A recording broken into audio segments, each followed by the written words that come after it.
KC2 Cassius, Chapter 3, Restore.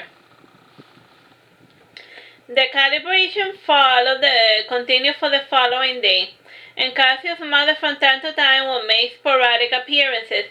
Cassius mused that the woman was probably thought that he wasn't going to make it, and now that he was back in the world of the living, Leda probably didn't know what to do with herself. For all he knew, she had probably pulled the plug. For the final stage of his calibration, Cassius needed to regain the mastery of his limbs. And Gaius wasn't expecting his brother to run a marathon, but he at least wanted Cassius to be strong enough to walk out of the recovery room without needing assistance. The day he was supposed to relearn how to walk, his mother was present, and the woman placed a cake by the dinner table, and she said, "If you can make it to this chair, we will give you a slice of cake." I don't think full motivation is going to work, Mother," said Gaius. "Nonsense. When Cassius was a baby, he took his first steps in order to reach the cupcake you were eating.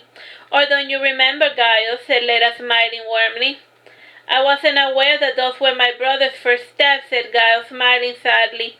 "And he walked with such confidence that I was certain that those were not his first steps." "Are you ready to try walking, baby?" asked Leda. "Yes, Mommy," said Cassius, smiling happily. Normally he would hate being called baby, and now he found that word quite pleasing to his ears, so his mother still cared about him.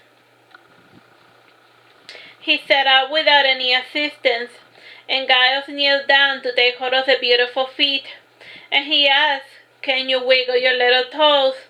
Cassius tried, but he was not able to, and he sighed wearily. Gaius smiled shyly before he started to tickle his little brother's feet, and Cassius, laughing, started kicking up until he struck his brother on the shoulder, and Gaius screamed like a wounded animal.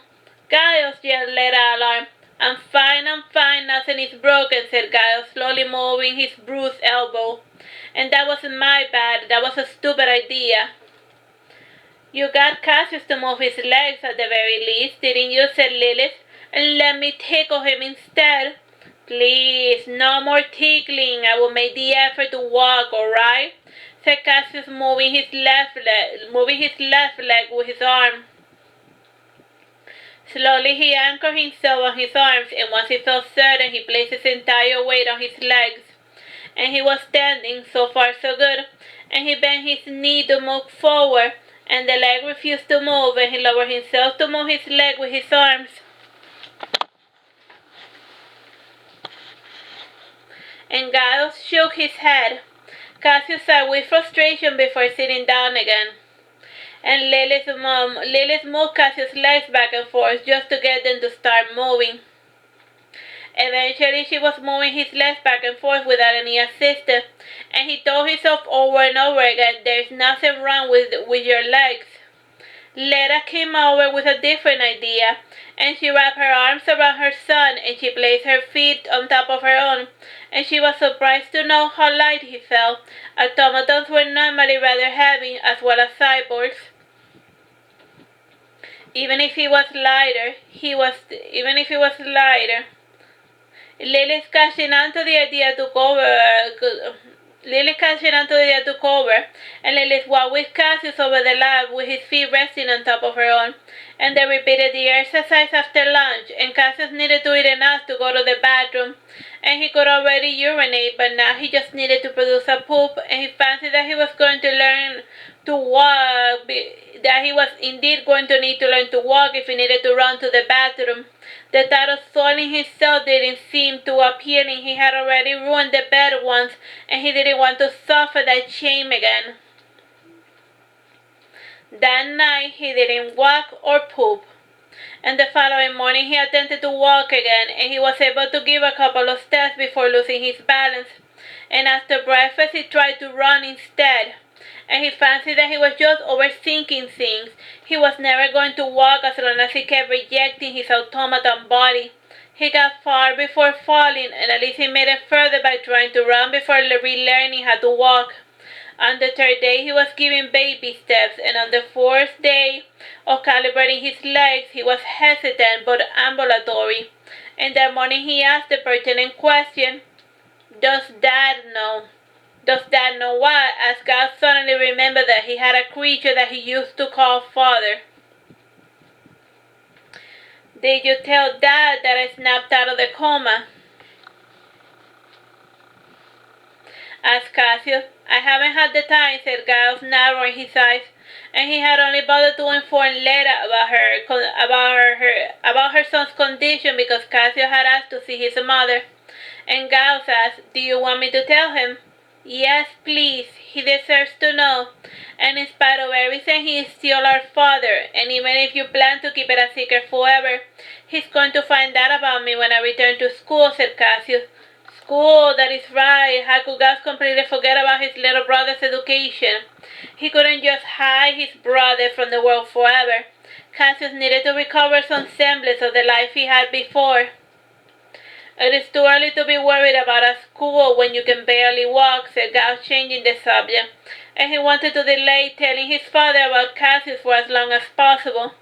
And after a pause he added, "Although if you're missing someone in particular, I can arrange a play date." "I don't think it is a good idea," whispered Leda. 2 years have passed. After a year his friends stopped asking me about him. "I hear you two whispering again," said Cassius, narrowing his eyes. "I do so love it when you two talk about me as if I wasn't in the room with you. And whatever it is that you're worried about, I already meditated on that possibility. Answer me one thing. What year is it?" "It depends," said Gus evasively. Just give it to me straight. Just give me a straight answer," said Cassius, slamming the bed, and Leda flinched when she saw the metal part of the bed bend just due to the blow. "How much arm strength did you give your brother?" asked Leda. "I made him accident-proof. I didn't set out to make him into a living weapon." Like he didn't make, it wasn't like made like a killer cyborg stuff. Whispered Giles, and he took Cassius' hand to examine it, and frowning he said, "You dislocated your pinky." "I'm sorry," said Cassius. "So am I. You need to be careful with his body. If he breaks, we need money to fix it," said Giles, setting the pinky back into place. "I guess it is not so different from a body made of flesh and blood," said Cassius, smiling sadly. "Nothing in this world is permanent," said Faust ominously. "Geez, it is no wonder that Giles calls you Faust. Lighten up," remarked Cassius, laughing. "Giles, can you please order Faust to lighten up?" "I am not allowed to edit Faust's personality data. Father lent him to me to help alleviate some of the workload," said Giles. "If it belongs to your father, then Rachel must already know that you awoke," Cassius said later, and she imagined that Faust was there to spy on them on behalf of her ex-husband Richard. "Yeah, probably," said Cassius, smiling happily. When his parents divorced, Richard became distant, and his father overnight started talking to the boy, and he would only interact with the Jews if Giles happened to be in the same room with them. And Cassius had fancied that his father had started loving him for choosing his mother over him, and Cassius didn't know that he wasn't Richard's true flesh and blood son. And Leda had cheated on her husband because she had caught him cheating on her, and the result of that spiteful one-night stand had been Cassius. Cassius sighed wearily, remembering the reason why his parents had divorced, and even if his father Richard wasn't his daddy, the man had still raised him, and since he had helped Giles fix him up, Cassius fancied that his father deep down still loved him. And when he saw Richard again, Cassius planned to call him father again. The youth took a deep breath before saying, "I am ready to go home." Cassius sat up, and so far so good, and he took tentative steps, one after another, and all the while his brother and Lilith were hovering over him, and he took another step and another. So far so good. "In answer to your early inquiry, I must inform you that the year is 13,317, and last February 17 you turned 15 years old," said Faust.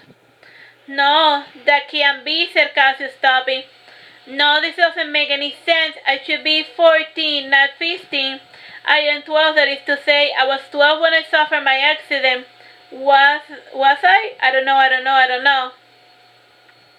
Don't stress about the small stuff, baby, said Little beckoning her son to keep walking.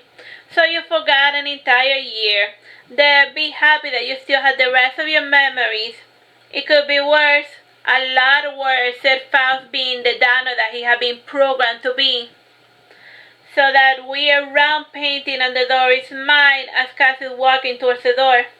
He drew closer in order to get a better look at his artwork, and it was positively ghastly, and whatever had compelled him to make such an ugly abstraction, and he didn't even like abstract art, so he had forgotten 1 year. No big deal, everything was fine. Cassius began to hyperventilate, and Gauss hugged his little brother while whispering soothing words. With the crisis past, Cassius attempted to leave the room again, and when he made it to the entrance of the doorway, he was overcome with a desire to return to bed. And if he stepped outside that door, he would be forced to deal with the unknown, and if he stayed, he would be safe. And he had already gotten used to his little calibration routine, and he didn't mind if that was the rest of his life. As long as his brother stayed with him, everything was going to be alright. He looked at his brother, and the thought that he looked at Giles, and the thought that his fragile brother was slowly degenerating because of his condition filled him with guilt. In the end, he stepped through the doorway if only to make his brother happy. For his sake, he was going to make the effort to be strong. That's the end of that one. Bye-bye.